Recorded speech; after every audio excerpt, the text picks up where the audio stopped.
Those who cannot remember the past are doomed to repeat it. George Santayana. Tonight, we have been hearing stories of discrimination and violence happening in distant locations. Even if the location of a transphobic crime or action is not geographically distant, we distance ourselves from it in our minds. At Smith, we are open-minded, anti-violence, and most certainly politically correct. However, as I see it, in any social justice activism, in order to remain sane and get things done, we hold true to the mantra, think globally, act locally. To this I cannot agree enough, because as an activist, change starts with one person, you. When taking on transphobia, the first steps of being an ally require a slight altering of your reality. This person who you knew as Marie will now be going by Mark. Justin has become Sarah, and Taylor now goes by Tay and uses neutral pronouns. No one can be perfect all the time, and a slip-up of chosen name or pronoun is nearly expected at the beginnings of transition. However, in any attempt to change a culture of violence, we must first change ourselves. What are our own biases and assumptions? What spaces in our education need to be filled? Any identity is seldom set and cemented to stand stock still in one place for as long as you inhabit it. How we interact with our activist identity is as transient as how we interact with our own. The first assumption to address is that transphobia isn't limited to murder and it isn't limited to the outside world. With any culture of violence, that violence is not homogeneous in nature, but exists in a range.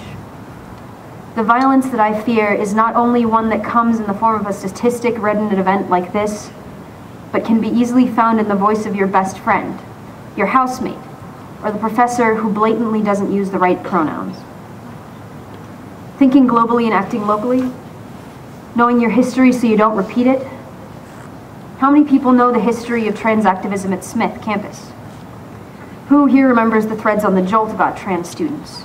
Who knows when and why the SGA changed the pronouns in the Constitution to be gender neutral? Who knows Smith's policy towards trans students? How about what it takes to change your name and pronouns in the Smith directory, on your one card, on an administrative level? How can any of us take initiative to combat transphobia and discrimination right here in our own community? It all starts with becoming aware. Become aware, get educated, and begin to make changes, however small. Smith and the surrounding community have a variety of resources to learn about trans lives and trans activism. Come to the Resource Center for Gender and Sexuality in the basement of Wesley. Check out a book, watch a movie, come to a meeting. Transcending Gender meets at 9 p.m. on Mondays. Or just relax with your friends and think about what it means for that to be a safe space. If you want more, Transcending Gender will come to your house, organization, or other meeting space and hold Trans 101 events. You can request one through this event, or just come up and talk to somebody at the decompression and we'll get you sorted out. Smithies are from everywhere. Take what you learn at Smith, not just from your classes, but from our community as well, and bring it to your hometown. Especially if you identify as an ally.